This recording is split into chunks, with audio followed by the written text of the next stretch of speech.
What's going on, everyone? I'm bringing you a video tonight about the game that went on this afternoon, Michigan versus Wisconsin. And first of all, I just want to say hats off to Wisconsin. It was a great game. I mean, it went pretty much the way I thought it was. What I predicted pretty much came true. We won and won by a touchdown. I said that we'd probably win by 3.7, a touchdown at the most, and that's what happened. Very, very close game. I was just a few minutes ago reading the Yahoo message boards about the game, and a lot of people saying that basically taking away from the win that we got this afternoon, and I don't know why. People are saying that we suck. People are saying that we didn't play well. And to me, that's taking away from Wisconsin. Because, first, right off the bat, that game was a game that was basically two top 10 defenses in all the country playing. So, you're not going to expect a whole lot of offense in that. Wisconsin's defense is for real.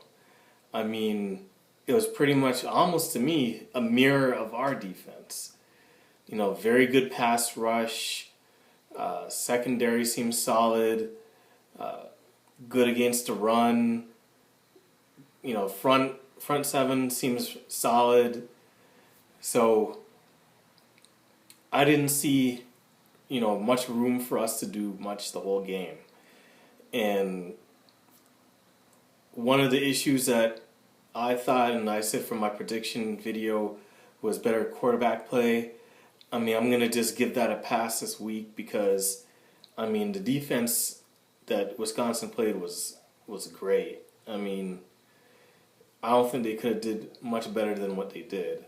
So, I'm going to give the quarterback play a pass. Running game was okay. Like I said, the defense was really good, so once I saw what we were dealing with, I didn't expect a whole lot of running. And it's funny, the thing that I had said was going to be a key to the game actually was a key, but in a negative way for us this week. And that was our special teams.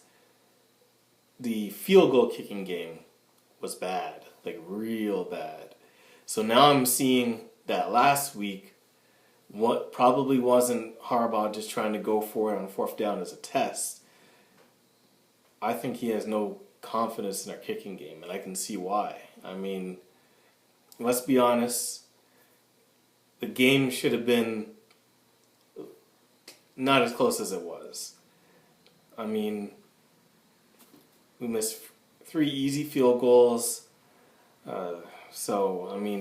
You're looking at 9 points that were left on the table, plus the 7 points that they scored was off of a bad pass by Golden Spate.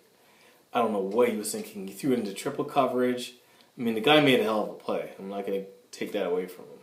But it was just a bad throw. I don't know how he was going to get that in there.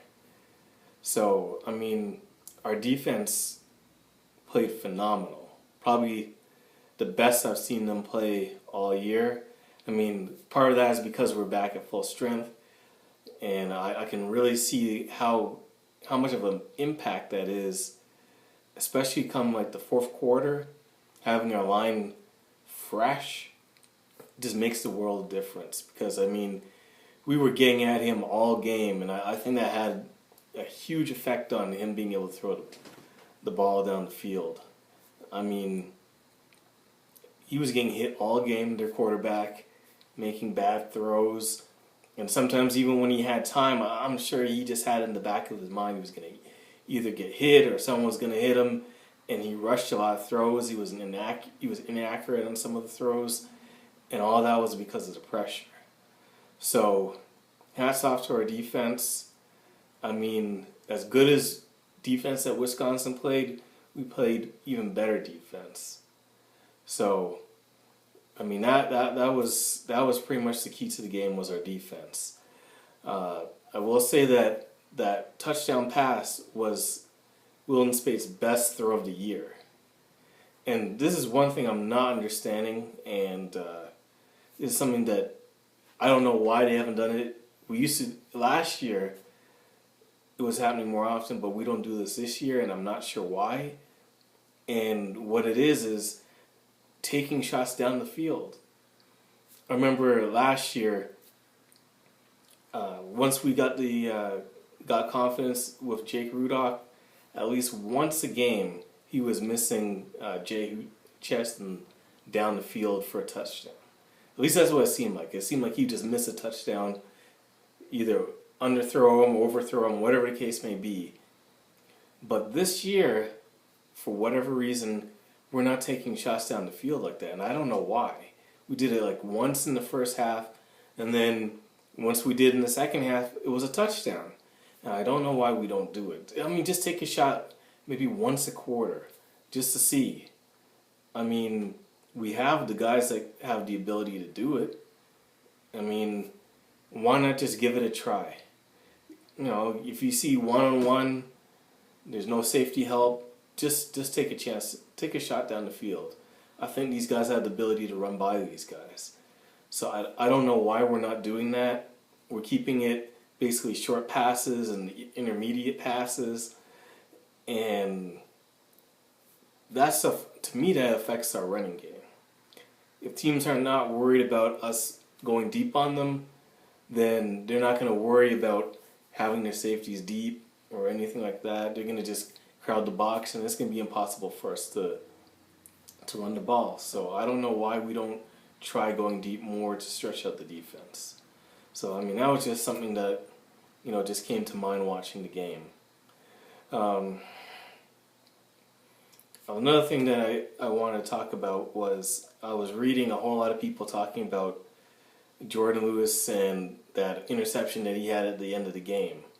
Now, a lot of people are saying, you know, why did he intercept it on 4th and 10? He should have just knocked it down.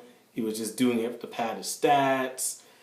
And, you know, at first when I was watching the game live, I was like, why on earth did he do that? I mean, you know, it didn't make any sense to me. And I remember seeing the amount of time that was left on the clock, and I was like, this was turning out to be something like the Michigan State game from last year where, you know, there just was enough time on the clock where we had to kick it off. Then we muff the punt, then they block it or whatever, and they run it back for a touchdown. The game is tied, and I was just having nightmares of that all over again. But I guess in that moment, especially with the mere fact that he jumped too early, the safe thing to do would be to try and, you know, make the interception as opposed to knocking it down. Because what if you knock it down, but because you're off balance, you knock it up in the air, or you tip it and it goes to another receiver in the area, or you hit it and you hit it down, but you don't hit it hard enough, and the guy that you were covering catches it, and you're the last guy. I mean, the smart thing to do, at this point in time, the yards don't even matter. Who cares that you would have got the ball at the 8 or 10 yard line? Scoring the points didn't matter. What mattered was running out the clock at that point. We weren't trying to score again. All we wanted to do was get the win. So the safe thing to do was just get possession. I mean, so many things can happen when you try to bat the ball down, especially if you're off balance. So the smart thing to do is just, if you could make the catch and intercept the ball, that's a guarantee you got possession. So why not just do that? So people are calling him dumb for doing that, but to be honest with you, it was the best play to do given the situation and given the fact that he was off balance and jumped too early. So, I mean, overall we played good. I mean, we got the win, our first real test. You know, I mean, I don't know what more to ask. I mean, it was a good test, first real. I mean, the Colorado game to be down 21-7 was, you know, some adversity, but this was more of a test. to have the game tied into the fourth quarter and have to, battle to win. This was a great test for our team. So I'm proud of the way the team played. Definitely some improvements. We got to figure this out for our kicking game, obviously. I mean, that's going to be a concern once we play, especially these games that we play on the road. We got to get this under control. So hopefully we can figure it out. Next week we have an away game. First road game, but it's against Rutgers. So obviously from what Ohio State did this week to them, I'm not thinking they're much of a challenge. But I'm going to save all that for, my predictions video coming in later in the week. So anyways, thank you for watching the video. If you liked the video, feel free to leave a like.